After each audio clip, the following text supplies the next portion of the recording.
do I really want to go there, like, just because it's a style? Like, can you really just not leave it alone?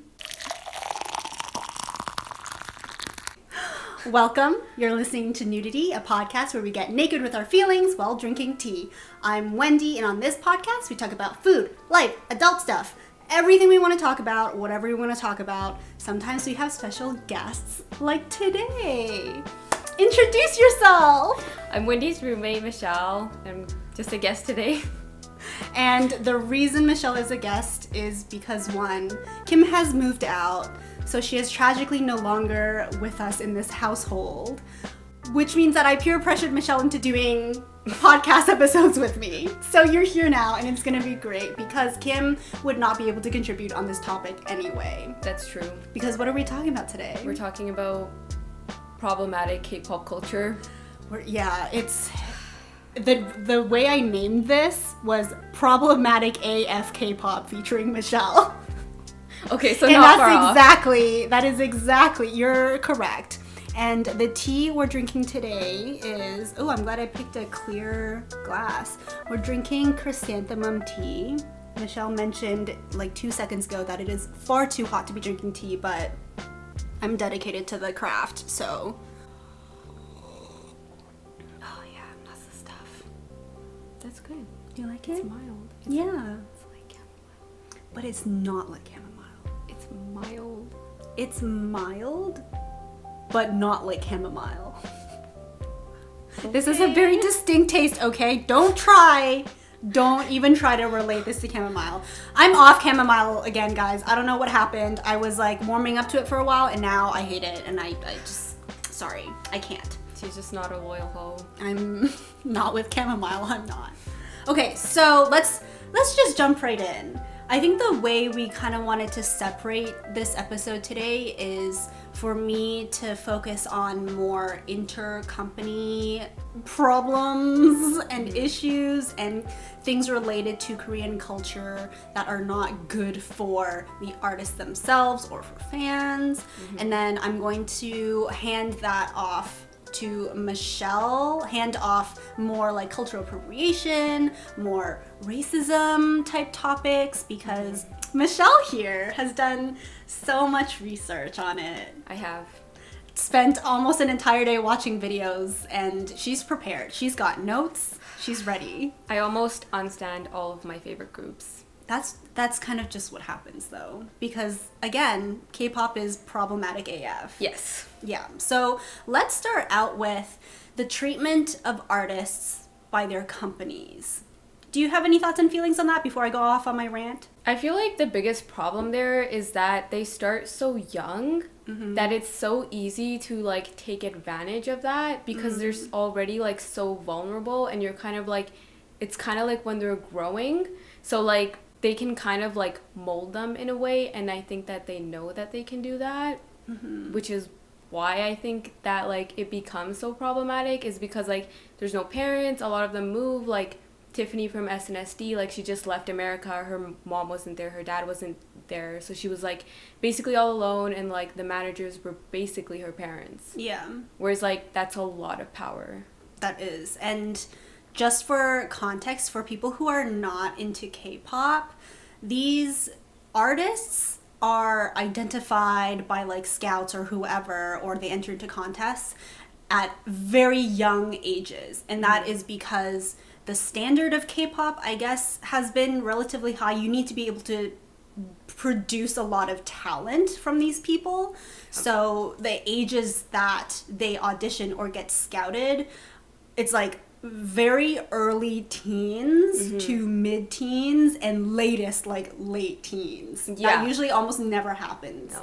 And what happens is they get scouted, or they went through an audition and they enter this company as a trainee, and they just stay a trainee for as long as the company doesn't decide to put them into some sort of group or band and debut them. And during that time period, they're essentially sucking up company resources, as in the company is spending money on their training and their development and like housing and feeding them. And again, that's where it starts to get sketchy because they don't have their parents with them. Most of them don't live with their parents at that point.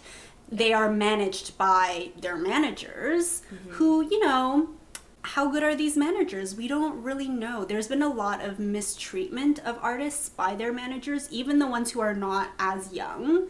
But when you're younger, you're less likely to retaliate and like say something or like, out people, especially like who are you going to out them to? Who are you going to talk to? Your boss? You probably don't ever even see your boss. Yeah. So that's always been like a very toxic part of the trainee process, because one, the money that the company spends on you during your trainee years is money that you have to pay back once you debut. Yeah. Which is like, it's been a huge deal throughout the years, because like the companies have never really had like a good way of keeping track of how much money they've spent on certain trainees. So then when the trainees start, or when the artists start making money, it's like, how much do I owe the company? I don't know. The company can just choose to take a large portion of my earnings because they're like, oh, you still almost owe us money from your trainee days. But it's like, how much though? Like, why am I still not getting paid what I should be paid? So it's very problematic, not just in terms of personality molding and the exposure to a lot of toxic environments at a young age, and also like financially it just makes no sense. It doesn't make sense to me as an adult. It doesn't make sense to a 14-year-old entering this big ass company who has no clue what's going on. Right?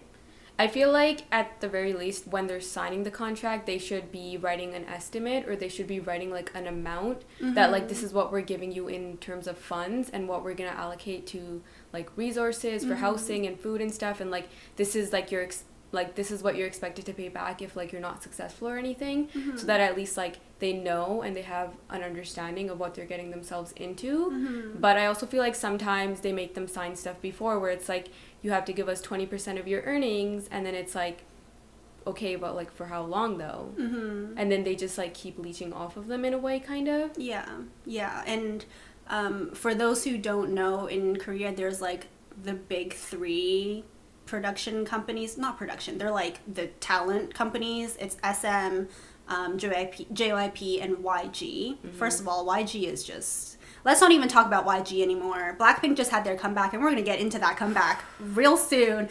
They are the most problematic company in all of the K-pop community. It is just wild.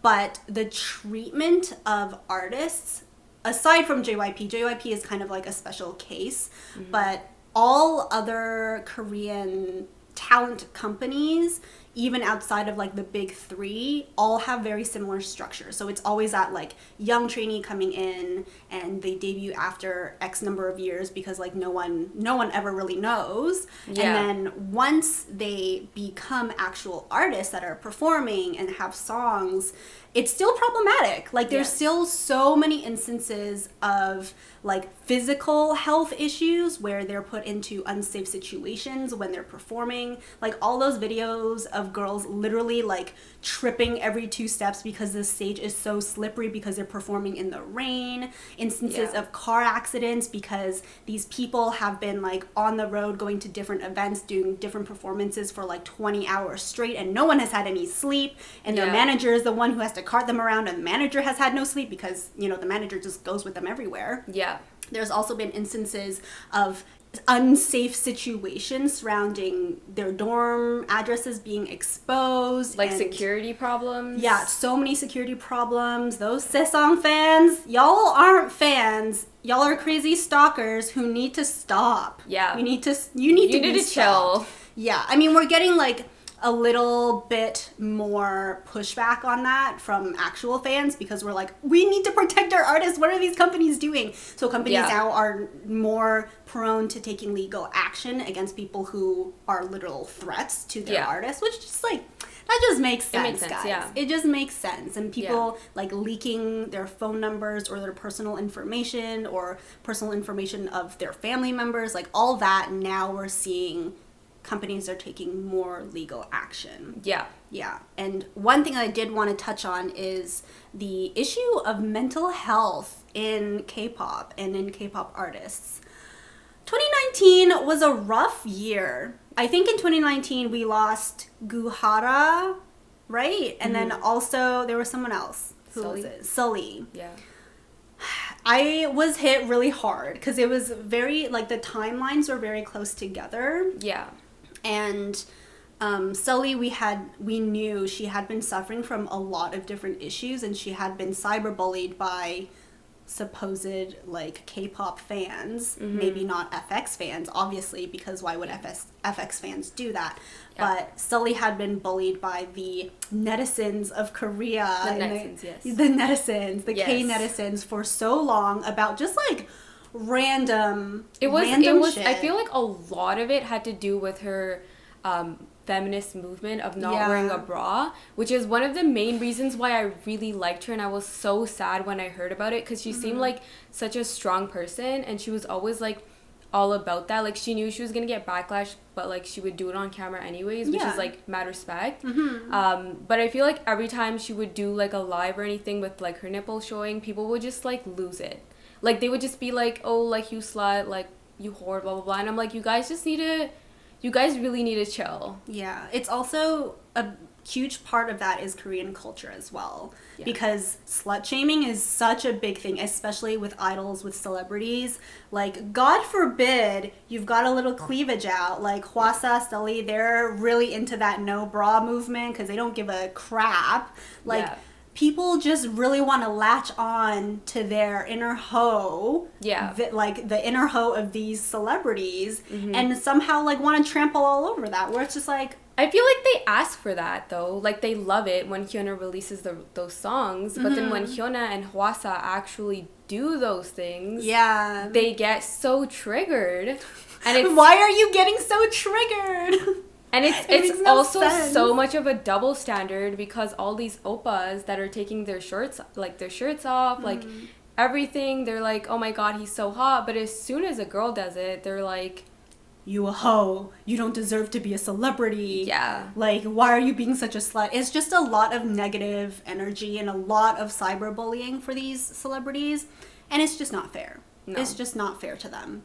But back to the subject of mental health, I feel like a lot of the company's responsibility is to take care of their artists, not only like in terms of physical safety, but also mental health. In the past like couple years or so has really become a hot topic amongst Korean K-pop companies and netizens in general, because it's really a problem. I mean, it's always been a problem. It's just that now it's way more apparent because, you know, these celebrities, they're reaching out, they're trying to reach out, or they're exhibiting signs of mental distress. Well, let's be real, they're dying. Yeah. All of the above. Yeah. All of the above are happening, and sometimes, like, trigger warning, I guess I'll have to put a trigger warning at the beginning of this video now. Some of them are committing suicide because they're not getting the help they need. Yeah. In Asia, I think it's just hard to begin with because mental health issues have always been kind of like a taboo. For the longest time, people were like, oh no, you just need to like eat healthy and exercise. It doesn't really matter. Like, just be happier. Yeah. Which is not gonna help these people because that's not a thing. So now, slowly, very slowly, I think we're inching towards a future where companies allow their artists to take breaks and, you know, seek therapy and seek help and get the right resources or medication or whatever it is that they need to be able to recover, instead of just like pushing them into the spotlight because they want to make that cash money. Yeah. Yeah, so they're at least letting them talk about it. In terms of like therapy and actual medication, I haven't really looked into that, but I do know like before when they would post about it, they would literally have them take it down. Yeah. So it's nice that like now they're actually like Taeyeon from SNSD, like it's very well known that she struggles with like depression and like she's being more vocal about it, which is good, but at the same time I'm kind of like, I hope she's actually getting the help she needs. Yeah.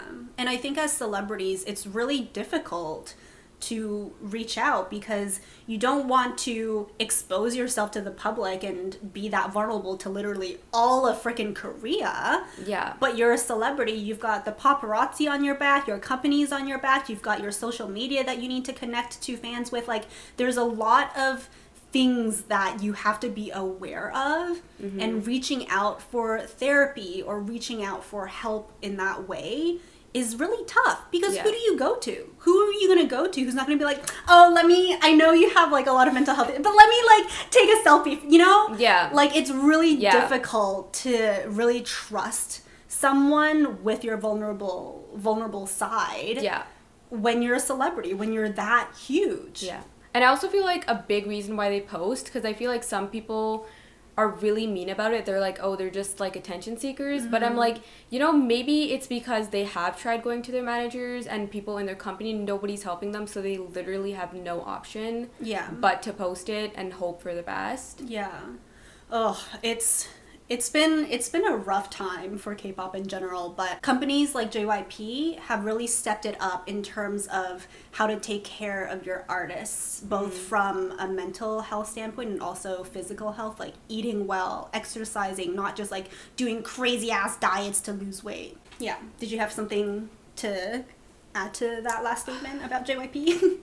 I mean, not JYP, but I guess like just diets in general. They seem, I think I saw an interview with Amber, which was pretty recent, and she was basically just talking about how literally girls in K-pop would talk behind the scenes about how like, I haven't eaten today, and they would like brag about it, and they still brag about it, and I'm like, I don't know, it's not like you can really judge them or really be like, why, because it's like, you know why, but it's really sad, because I feel like if anybody gains like 5 pounds, you really notice it because you're on camera. Yeah, and the camera adds like 15 pounds. Anyways, yeah. Yeah, and I think it's interesting that Amber says that, you know, they're bragging about it, but also we need to consider where that's coming from, because remember when Red Velvet had their comeback, and it was one of their Velvet comebacks? I think it was like something like na na na na na na na na na na, whatever hell that song was. It was one of their slow songs that they came back with. Okay. And I think because that song required very minimal choreography,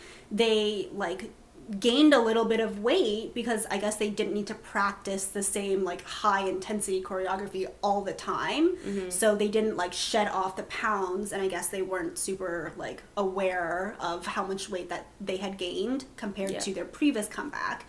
And people like shit on them so hard during that comeback. Yeah. There were so many comments, not about the music. The music was bomb in that comeback, but no one was talking about that. Everyone was like so focused on like, oh my god, like all of these girls except for Seulgi are not taking care of their bodies, and then people are like, you're idols, like it's part of your job to like look the part, and it's just a lot of it is just that toxic, those toxic beauty standards in, I'm not even gonna say just Korea, because it's like Korea, China, Japan, like a lot of these bad festering ideas of how women should look are so prevalent in people's minds. And it's like, after that comeback, Wendy lost so much weight, it was terrifying. Wendy was like, she was like a very healthy weight girl, and she went straight down into the pits of anorexia. It was hard to see. I saw that video. She was like nothing but skin and bones for a while, and it was like, I couldn't even understand how she was able to do the choreography for their new comeback, because it was so fast paced and crazy and fun and lively, because she had like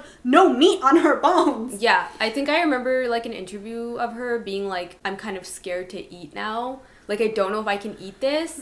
And I feel like before, she was like a really healthy weight. Yeah. It's not like that's the biggest problem that I have with like diet and like idols having to like look a certain way. Is like, okay, that's fine. I get that like Korean parents and like families, they want their kids to like be looking up to idols that aren't like obese and really like portraying unhealthy eating patterns. But it's like, you know, if someone's anorexic or like really underweight, they're also probably not healthy, and you shouldn't be encouraging that.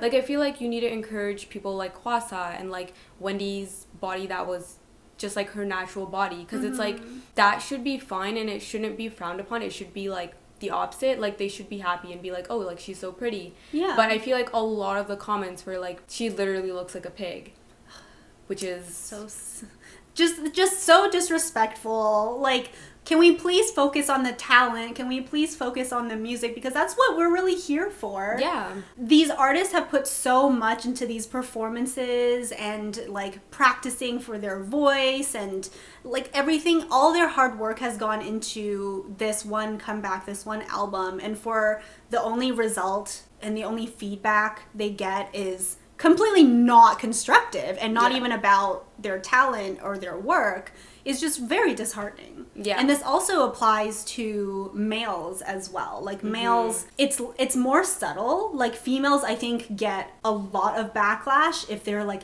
not the visual of the group. Remember Umji in G-Friend? When for like an entire year and a half, all of her performances, if she was not singing her part and someone else was like singing their part, her head would be down, her bangs would be like covering her eyes, and she would just do the choreo. She was like a zombie during that time because people kept calling her a pig. Like, why is she in G-Friend? Like, G-Friend is supposed to be like an all-visual group. Like, she's fat, she's unattractive, like she's like weighing G-Friend down. Like, it was so I think she terrible. also got a lot of backlash because she wasn't like a stereotypically attractive Korean. Like, her features were like a different background. Like, she was mixed. So I think she's all Korean, no? Is she all Korean? I think so. Okay, maybe I'm thinking of someone else. But I think I remember Umji, and she just like, she wasn't like stereotypically like a stereotypical She had like a baby face. Yeah. And it's because she probably has not even shed her baby weight yet. I think when they debuted, she was literally in her mid-teens, early to mid-teens. Yeah. At that point, most of us still had a little chubba-dub on our faces, like, sorry. And then Umji, through like a year of maybe dieting, I don't know what it is, maybe she just naturally shed her baby weight, I don't know what happened to Umji, but the next comeback that they had after like all of this crazy backlash, she was like beloved because suddenly she was like 20 pounds lighter and had a much more stereotypically beautiful Korean aesthetic, which kind of pisses me off. I liked Umji the way she was before, and I like her now. Like, I just want these girls to be happy and healthy. Yeah. Like, if they feel like, oh, I want to feel better about myself by being healthier and by losing some weight, none of these girls need to lose weight for health, by the way. No. That's not a thing. They're all normal to underweight. Yeah.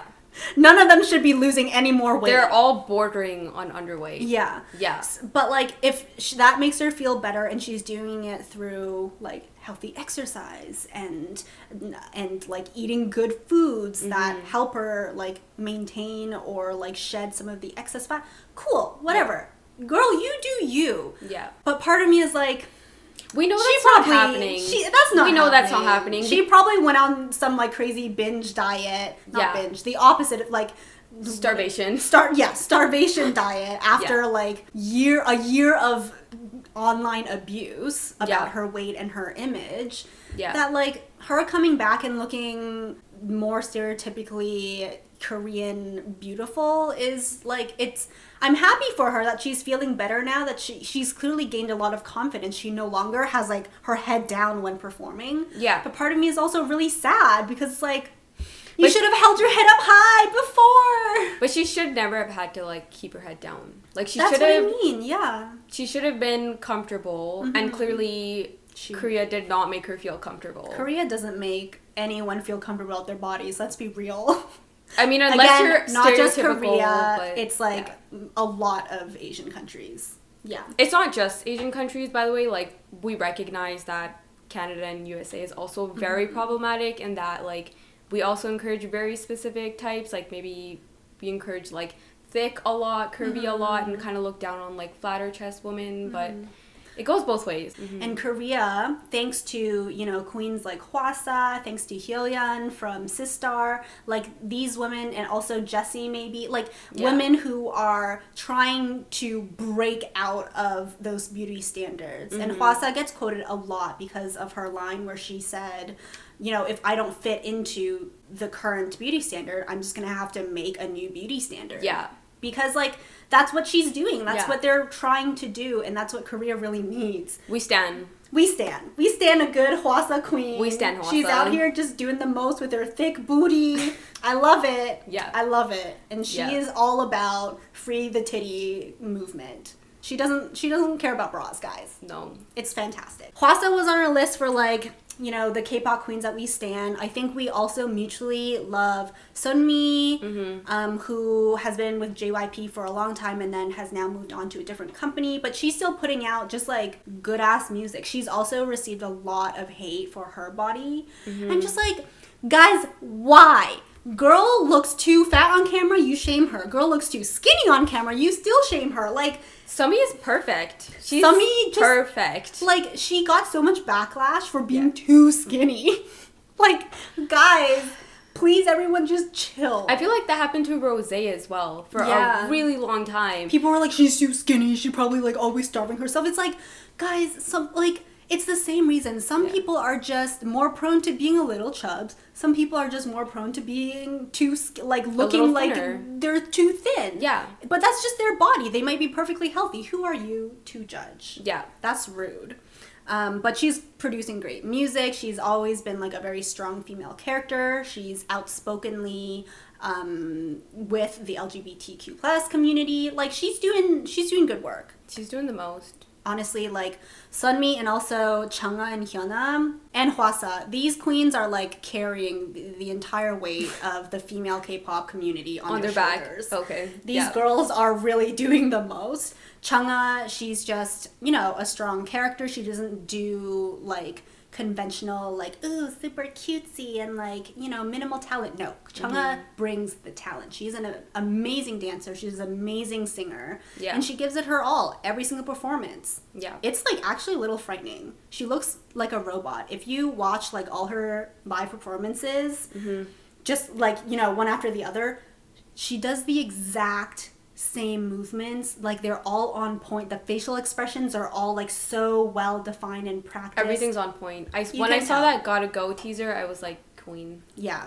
Oh my god, Gotta Go. Oh, that was one heck of I was not comeback. ready. No one was ready. Changha really brought it. She really did. Ooh, everyone go listen to Gotta Go because it's great. My bie is leaking out. It was just so good. Changha, please, I love you.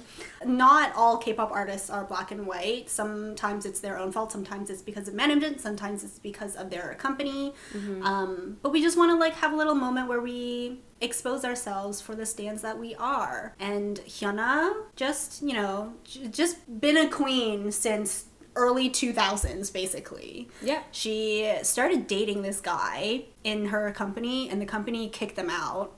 So, like, that's another issue with Korean K-pop companies.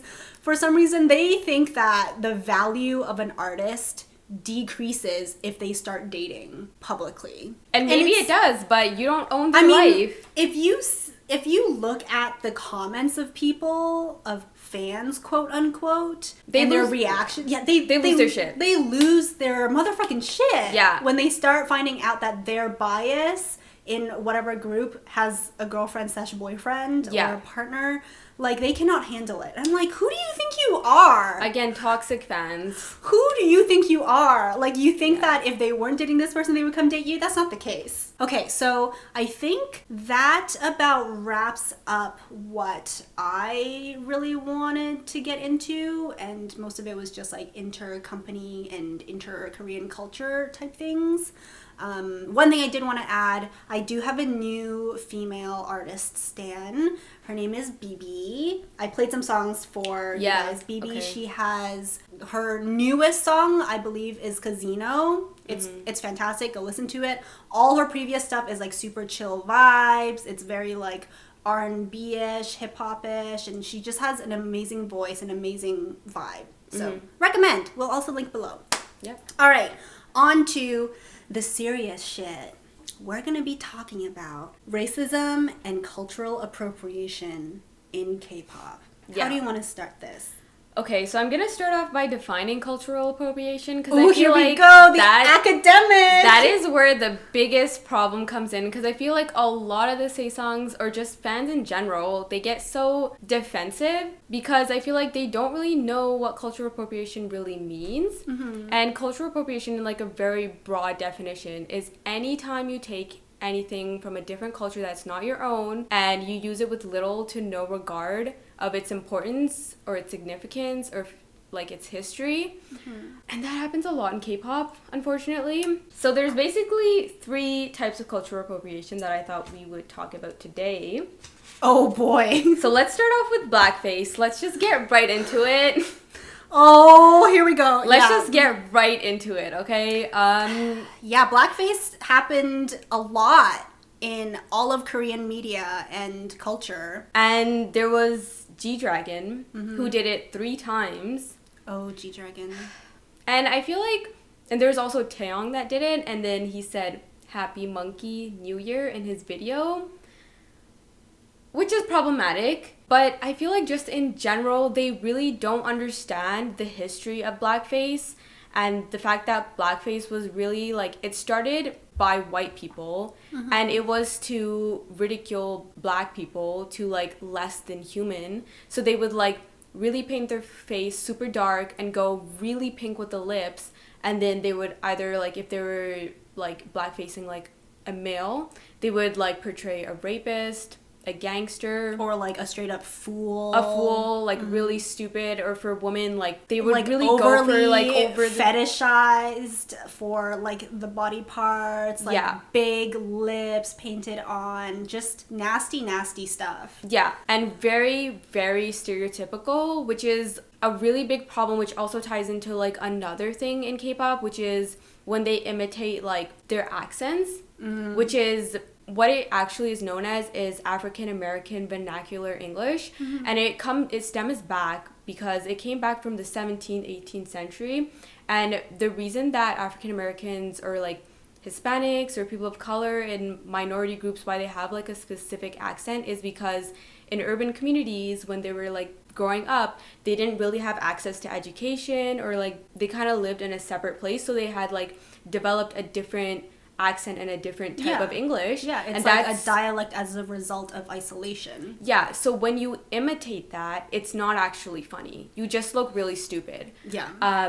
And I feel like a lot of times when people do blackface in Korea, they really like imitate that accent, which is again like very like stereotypical, and it's very ignorant, because it's like, so you literally think that black people are all just like either like these categories, like rapists or gangsters, or like there's a video of like Yuri imitating a black person just being like, you die, which is like, you know, all black people are not thugs. Yeah. You know, some of them are actually very educated. Yes. A lot of them are very educated. They're smart and kind people. And I think what you said before, ignorance is a key word, because all of Asia has up until like recent years has had very little interaction and exposure to black communities and black culture and black people, aside from what they've learned from white and Western media and Western sources of like TV, movies, etc. Yeah. So a lot of that toxicity and a lot of that racism has bled into Asian culture. Yeah.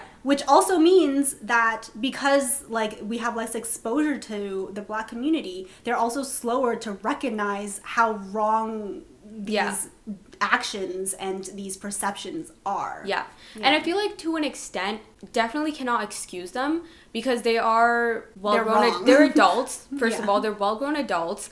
But I will say that like for certain groups, when they are forced to do blackface, and it's really like, I feel like there's kind of like a different perspective to it. When they sign a contract, you have to kind of take that into consideration.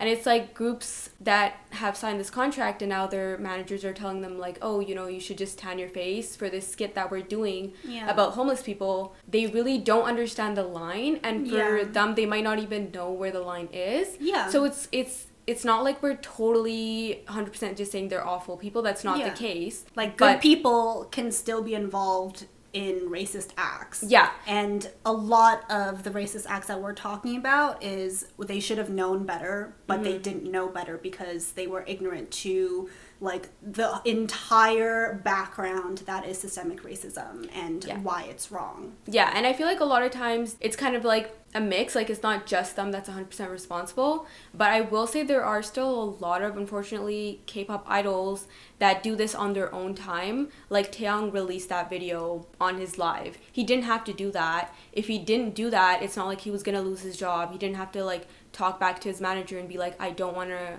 release this racist recording. He did it out of his free will, which is where I think, for me, that's the biggest problem. Yeah. Like, at that point, I'm kind of like, you should really this is just 100%, like, your responsibility. You really should be educating yourself. Yeah, and especially when a lot of K-pop comes from roots in hip-hop and rap, which comes from Black culture. Like, they're already absorbing a lot of Black culture into their music industry, and for them to not recognize that and not educate themselves on that is a continuing problem. Like, there's still a lot of issues. There are still so many things that they are doing wrong. Like, we're still seeing K-pop stars in dreadlocks sometimes, and I don't know why. It's a lot less now. Like, that's just getting phased out because we all know it's like dumb. Like, why are you doing that without recognizing where this is coming from, where their roots are?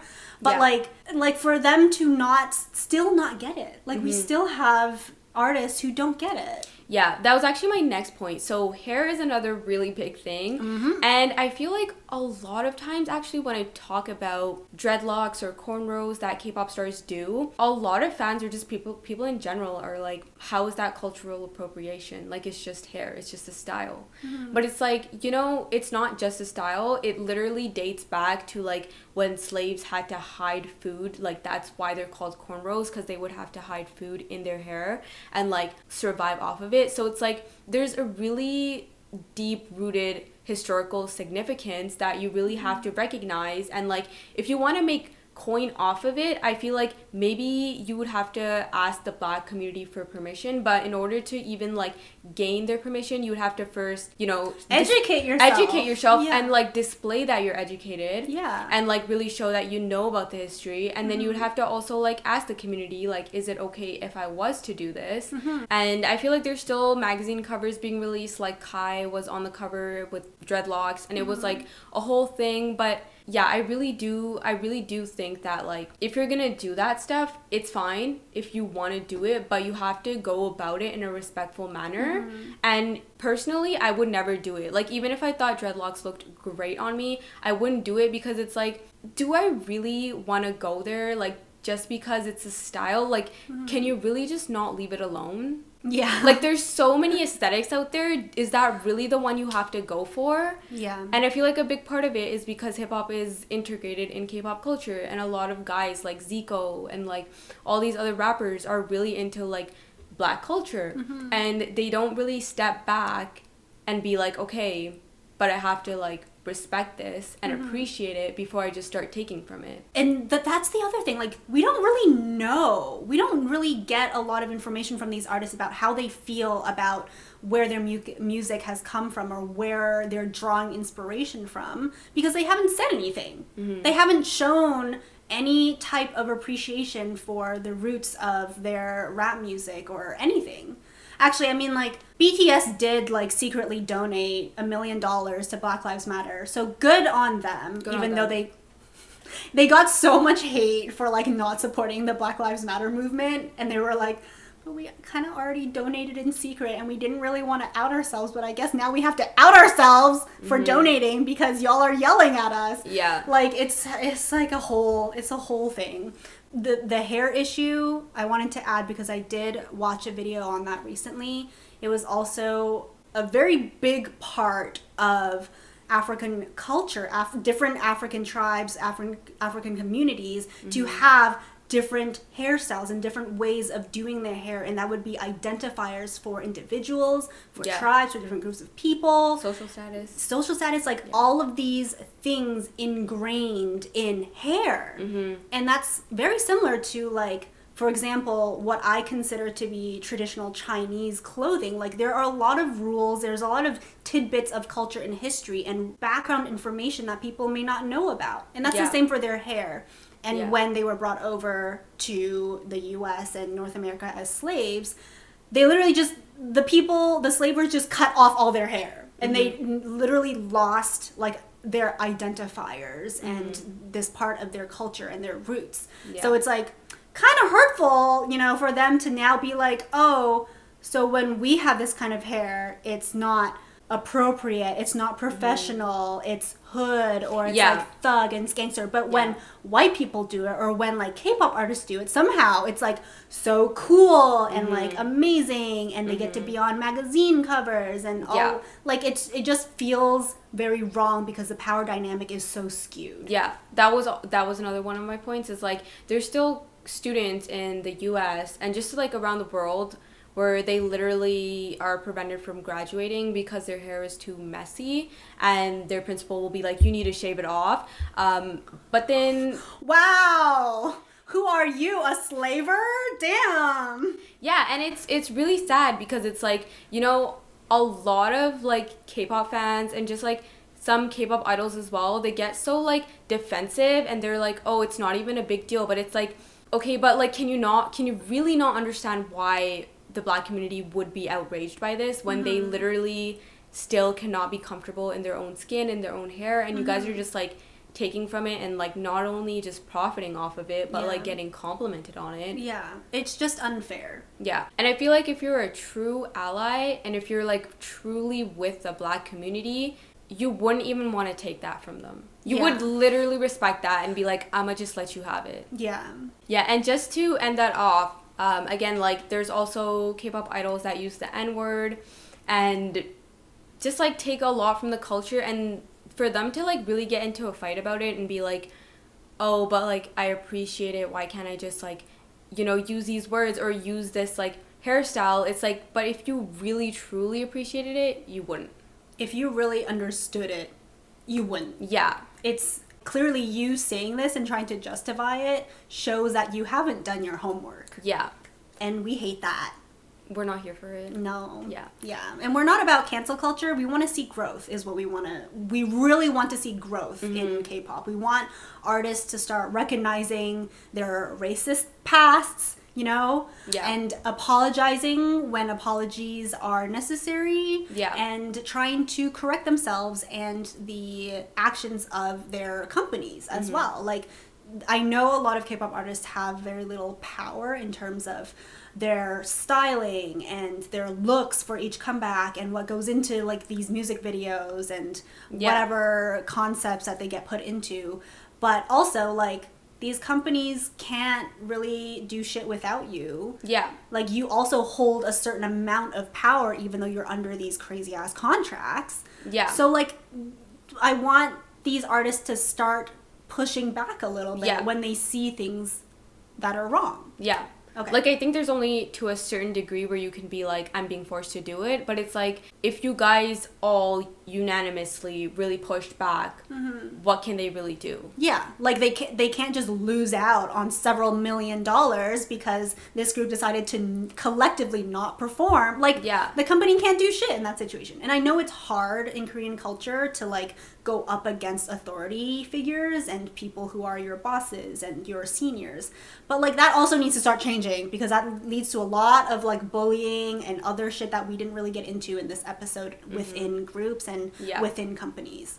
Okay. So, yeah, you have one more point on this topic? Yeah, so I have one last point, which is actually a little controversial. And I wanted to get your opinion, actually, because I feel like even on YouTube and like everywhere on the online forums, people are very mixed about this. And it's basically about Jessie, who released songs like Gucci, Who Dat Be, and we love Jessie. Like, she's great. She's broken a lot of female stereotypes in Korean culture. Like, she's very, like, she really outspoken. Outspoken. She's crass. She does not give any craps on national television. They're constantly having to beep her out. But she's also very, like, vocal about plastic surgery, and she's very, like, I got it done.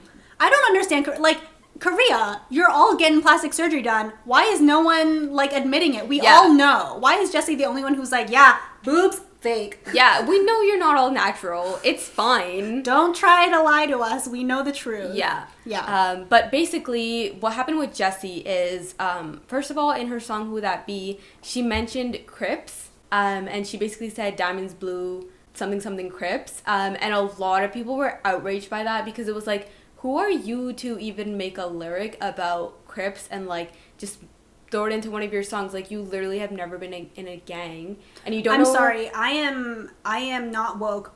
Please explain what Crips is.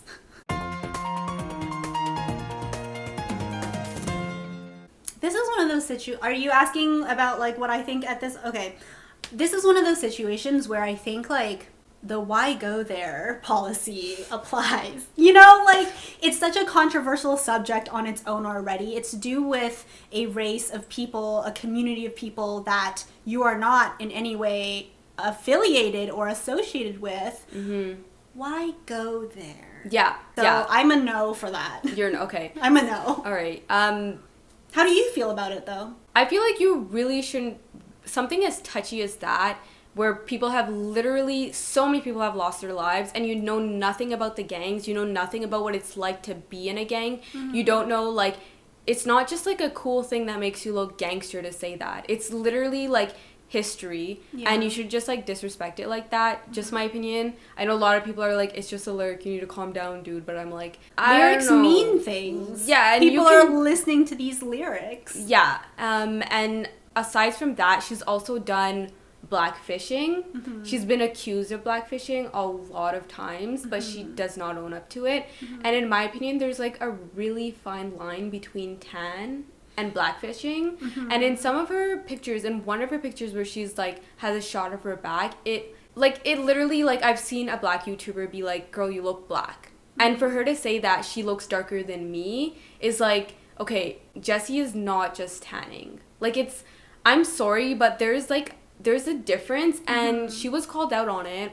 in one of her live videos, and a lot of people were really just being like, commenting like, you're blackfishing, and she was like, oh, what is even like blackfishing? She's like, I looked it up, like, there's literally like, it's not even a thing, or like, I can't even find information on it. What do you mean it's not a thing? And she was, Jessie, please. She was really just not, you could tell she wasn't really trying to understand what her fans were like calling her out on, and she was just getting really frustrated, and she was just like, I don't want to talk about this anymore because this is just pissing me off. And it's like, you know, if you're gonna address something, do it in a mature manner. I think this is why Jessie's personality is at once both appealing and very toxic, because part of why we would like to support Jessie and everything she does is because she really stands up for herself. She really comes at like everyone who tries to demean her or bring her down from like her true self, which is just like loud, outspoken, doesn't care. She's very, oh my gosh, she's so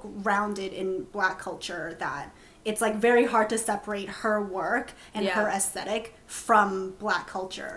She takes from Black culture. Yeah, exactly. Yeah. And for her to not even try and listen to these criticisms is highly problematic, and I don't like when people dismiss accusations like that. Like, what I would have liked to seen is just like, I'm sorry guys, I don't understand blackfishing. Let me, like, after this live, let me take some time to like go educate myself, to like look at what that is and learn about how I may have violated like these social boundaries. Let me educate myself first before I speak out for or like against what I've done. You know? Or if she like really did disagree and she didn't feel it was blackfishing and it was just tanning, because at the end of her video she was like, you know, this Asian girl just really likes to tan. And it's like, if you really feel that way, then really educate yourself and then make a solid point, so that if your fans want to retaliate, they can retaliate and you can kind of understand better where they're coming from. But like, for her to just be so defensive and so like aggressive, it's very hard for her fans to then be like, you're still wrong though. Yeah. And I don't think I'm in a place to really comment on that, because the thin line between tanning and blackfishing, I don't really know where that is. I'm going to be honest, and I don't think I'm qualified to be able to call people out on what that is. I think that's up to the Black community. And if the Black community has said that you're blackfishing, then clearly you're doing something, you're blackfishing, right? Yeah. Like, if the community who's in charge of calling people out for this shit is calling you out, then you need to reflect. Yeah. You need to go back and think about some things before lashing out. Are we gonna do Blackpink now? Oh boy. I guess it has to be done. So, I don't know if you guys have seen the newest Blackpink music video, how you like that. But it was basically the same shit. We've talked about this. I'm over Blackpink. I never want to like hear another Blackpink song again in my life. Like if they're gonna go off and be successful, whatever, great for them. But I'm over it. All their songs sound the same.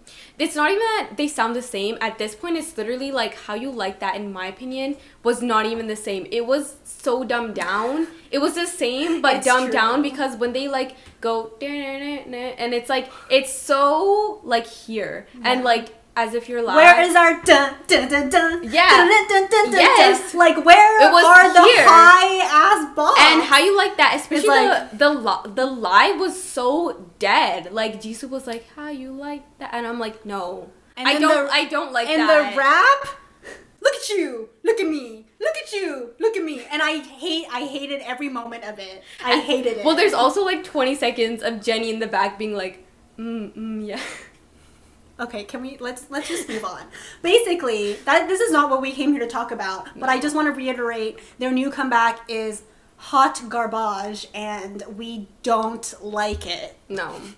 But a more important issue is the fact that there was some serious cultural appropriation going on that was not appropriate at all. Michelle, please elaborate. So basically, what happened was in the music video, they used a Hindu god, which was a statue. It's a really like high respected god. I don't know the specifics, but I do know like everybody in that community and anybody in that religion was very offended because it's the main god basically. Yeah. And what Lisa did was in the music video, she used it as an aesthetic and she put it literally by her feet. And there was a lot of controversy about this because Lisa is from that religion. She is from like a similar country, the culture. Yeah, she's from Thailand. She's Thai, and Yeah. a large proportion of Thai people are Buddhist. Yes. So they would know and recognize this god. Yeah. And the whole point is the god should be elevated above everything else. Like Yeah. that was the main thing, right? Yeah, the main problem was that like she's not self-proclaimed Buddhist or really religious, but if she was, she would have known the significance Yeah. of the god. And even if she wasn't, she still should have known because like that's a huge thing from her country. Yeah. But essentially she was like sitting all high and mighty on this throne, her feet propped up, and like the Hindu god was like back here in the background, obviously just on the ground as a prop. Yeah. And I want to reiterate that. Did Lisa, have some responsibility in like looking at the prop room and being like, that's problematic. Maybe we should swap that out for something else or like put it somewhere else. But also like that's a lot to do with freaking YG. Okay, and, yeah. Like they're just not okay anymore. Why don't you say, so do you think that it's her responsibility? Who do you hold accountable? Both. Okay. I think both, because one, the company should have known better than to use a religious idol in any context, in any way. Right. Like, it's just so easy to cross the line, especially with someone's religion, with their culture. Like, if you already don't understand what this god is or what this culture is about, then don't put it in your freaking video. It's not that hard. Yeah. You could have just put, like, a baby unicorn there, and that would have been totally fine. Like, no one would have batted an eyelash. Yeah. But, like, they didn't. Yeah. And that was dumb of the company. And it was probably the company, like, I don't see Lisa out here being like, I want to put this Hindu god behind me while sitting on my throne. Yeah. That was not her choice. Yeah. However, I would, again, like to see a little bit more pushback from these artists when they see things that are wrong. That being said, what if that whole room was like slapped in as a CGI thing afterwards? What if Lisa was just like, while filming the video, she was on set in like a green screen with just the throne and she had no clue like what they were going to throw up behind her? But then Okay, again, first of all, they also see the video. They see the shots, they see the videos. All right, well then there's no excuse. Yeah. I would say I think Lisa in this particular situation, I would hold her a lot more accountable than the company, because I feel like at this point you can't really be like, oh, the company. It's like, no, the company's gonna keep doing shitty shit. You guys have to literally, like, you guys are responsible. You're grown adults. It's pretty well known that your companies are ignorant. And you really need to do something about it. And especially from Lisa, like, I did expect more. Especially because she's from Thailand. She's familiar with the culture. I'm sure she has some friends, or she's been, like, grown up with people that are Buddhist, so she knows about the culture a little bit, and you would have expected her to kind of like point that out and just be like, that's not okay. And they did, after like all this backlash, they did remove the god from the video and they replaced it with like another item in the back. So they did take it away, but I actually don't know if they made a formal statement about it, because K-pop companies are all about like that half-assed apology after they've been called out for doing something wrong. Yeah. I don't know if YG has done that yet. I mean, like, I wouldn't be surprised because it's YG and YG is shit. But that's what I mean. That's also not good enough. Like, now this is just not good enough. If you're only gonna apologize and take it back after it's because that you're like getting complaints, you're not getting the likes, you're not getting the coin, it's like, okay, so you clearly don't actually care about the culture or the people. You're doing it because you're getting backlash, and that's also very problematic. Yeah. Do we have anything else to say about Blackpink? No, because I want to stop thinking and talking about Blackpink. They don't deserve my attention anymore. No. I'm sorry. Like, the girls are lovely. I don't have anything against them. I just think that YG as a company can just, phase out because they're so problematic. Side note, their control over Blackpink's personal lives and activities is very concerning. There's like a lot of weird theories that get thrown around, but essentially people have noticed that Blackpink are like very restricted in what they're allowed to do in their social media or like with other people in terms of appearing in videos and stuff. It's very strange to me that in this day and age, a group like Blackpink does not have more control over which videos they want to appear in, which, I don't know, it's like very not clear what is going on with Blackpink and YG, and there's so many other problems to do with Blackpink and YG. I feel like it is very hard to tell. A lot of speculation that I've seen is about their diet, and them like really being restrictive about their diet. I mean, we all know YG made Blackpink because they just wanted another 2NE1, but they wanted them to be models. Like, that's what it comes down to. Yeah. I don't know anything about how YG is managing the girls and their diet. They achieve what they set out to do. It is 2NE1, like a shittier version of 2NE1. It's not 21. She takes that back. A very shit version of 2NE1. There's just models. No comparison. It's not even a knockoff 21. Michelle doesn't even want me to say them in the same sentence. No. I will say they tried but failed to make the new 2NE1 because 2NE1 in our hearts will forever be 21 is just an icon. It's an iconic group, and they did bomb so dirty, but that's a whole other thing. Okay, we can't even, this podcast is going over an hour long. We can't get into all of the problematic K-pop things. There's too much controversy. There's too much. We need to end it. Maybe why don't you talk about some of the artists that you've been really into recently, or songs that you would like to recommend other than the ones that we've already talked about. Let's just try and end this on like a happy note, because we went into some pretty dark stuff, like the dark side of K-pop. Yeah. And to be clear, we're both still K-pop fans. Yeah. It's problematic, but we want to see growth, and we're seeing some growth, and we just want them to do better. That's all we want, because we love K-pop. Yeah. We're really not into cancel culture. We're really about like growth, education, fighting ignorance, acceptance, and respect. As problematic as it is, I still like hope, and I believe that K-pop culture will get better. And that's really just what we want to see. And there's some good songs y'all can listen to. There's not like recently, I haven't really listened to some, to be fair. K-pop has been kind of a downer It's been recently. kind of dead. We've been waiting for that summer bop, and no summer bop has appeared. No, there really hasn't. I can recommend some old songs though. Mama Moo. I would recommend Starry Night, which is just solid. like, it's a really chill summer song in my opinion. Starry Night, na na na na na na na na hey hey hey. Yeah, that's kind of what it's like. Nailed it. Oh boy. Nailed it.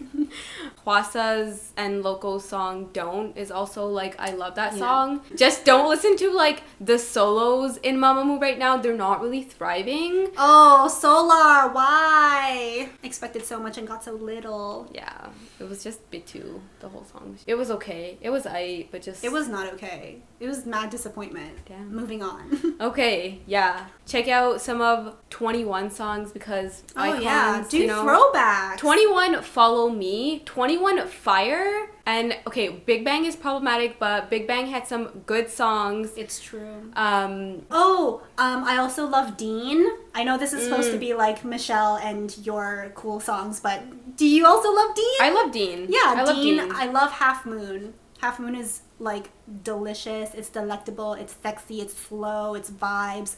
Go listen Pour to Up it. It. Pour Up is also a great song, and I feel like they play it a lot in malls and stuff. Like I hear it sometimes. Yeah, I'm like, what? And is this K-pop that I'm? Yeah, and my like Western friends are like, "Oh, what's this song? I always hear it. It's such a bop," and it kind of sucks because it's like it's Dean. Yeah. Yeah, Dean. It's because Dean was supposed to come out in the American market, but then he was like far too Korean, and they were like, "All right, shipping you back. You're gonna do." He is doing really well in Korea. Oh yeah. Yeah.